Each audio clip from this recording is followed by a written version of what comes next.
Well, God's wrath, it often happens at a cultural level because God doesn't want to violate our free will.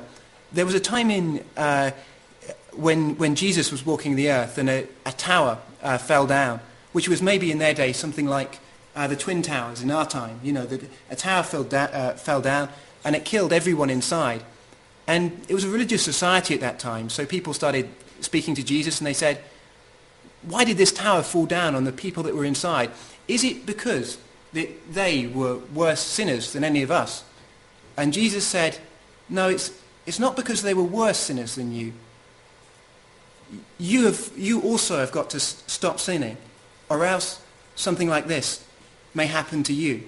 And so God's wrath, when it comes, and God's anger when it comes, the timing of it may not be as you'd like it. It may not be the person who's most wrong who dies first. There's a point in the Bible where righteous people are dying, and God says, and one of the prophets says, speaking out in God's name, he says, the righteous perish and no one stops to consider it, but God is taking them out because of the trouble which is to come. He's doing it to spare them. So when God's wrath happens, often it happens at a cultural level. You'll see in the book of Deuteronomy that when a nation disobeys God, he says that you'll see an increase in cancer, you'll see an increase in stillbirths and miscarrying and in diseases and all of these kind of things. Now, who these diseases happen to, it may not seem fair. It may not be the person who's most wrong who gets the worst cancer or something like that. But it's almost like when we rebel against God, there's a divine protection which is around us, but when we rebel, that protection is removed. And the Bible says that Satan comes as a thief to steal and to kill and to destroy. And his mandate is that he wants to go wherever a person is weakest. So he will pick on often the weak first in a society. And that's often why we see a lot of injustice in the world. It says the wrath of God is being revealed from heaven against all the godlessness and wickedness of men who suppress the truth by their wickedness, since what may be known about God is plain to them, because God has made it plain to them. For since the creation of the world, God's invisible qualities, his eternal power and divine nature have clearly been seen, being understood from what has been made, so that men are without excuse. And that's something of what this group is, that we want to remove some of the things which have become excuses for people. You know that if God doesn't exist, there's no way that he can pour out his wrath. If God is not the creator, there's no reason that he should judge us. If there are many gods out there, then why should the Christian God be angry if you don't worship him or do what he says? But if he is the one true God, the one who made the heavens and the earth, then he has a right to say what we do or what we don't do. You know, if you write a book, then you can decide how it can be copied. If you record a piece of music, you can decide what's done with it. And it's the same with God. He made us, and therefore he owns the rights over us.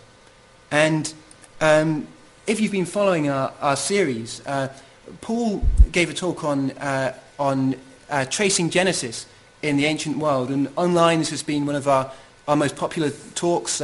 Thousands of people have been downloading the video and watching it. And here, Paul really answers the question, did Judeo-Christianity, did it come from pagan religions? Were there many pagan religions, and then the original authors of Genesis, that they basically took the best bits of all the pagan religions and brought them together, cooked them up into a book, and that's how we got Genesis in the early chapters of the Bible?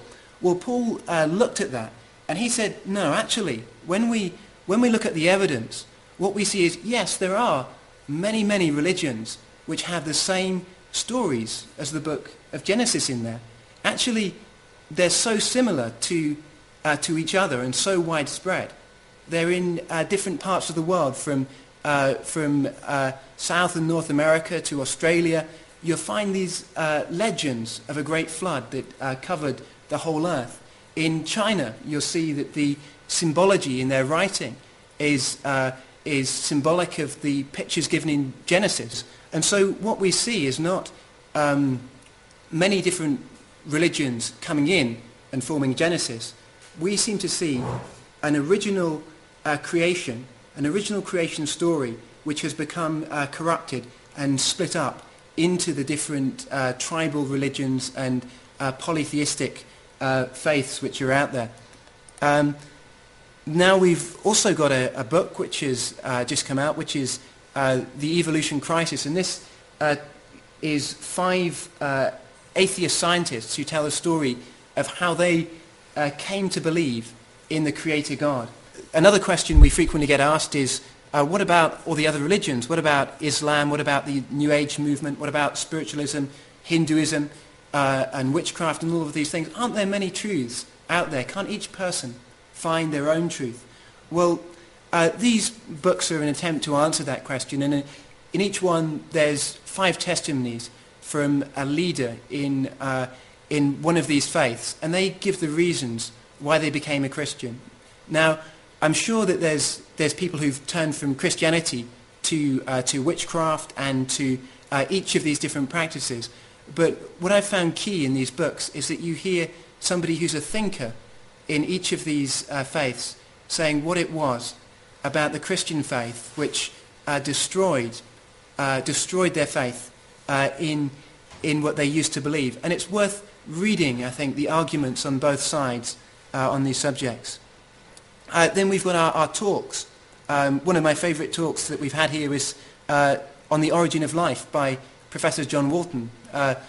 Last week we were watching Richard Dawkins' The Root of All Evil with the Humanist Society, and Richard Dawkins there made the claim that we know where life has come from, and this is something that Professor John Walton has dealt with in one of our talks, and he said that the simplest organism that you have is 500,000 base pairs long in its DNA, and we know that the only way that you can build an organism out of DNA is by having an organism or a cell already there which can read the DNA. If you just have the DNA, you can't do anything.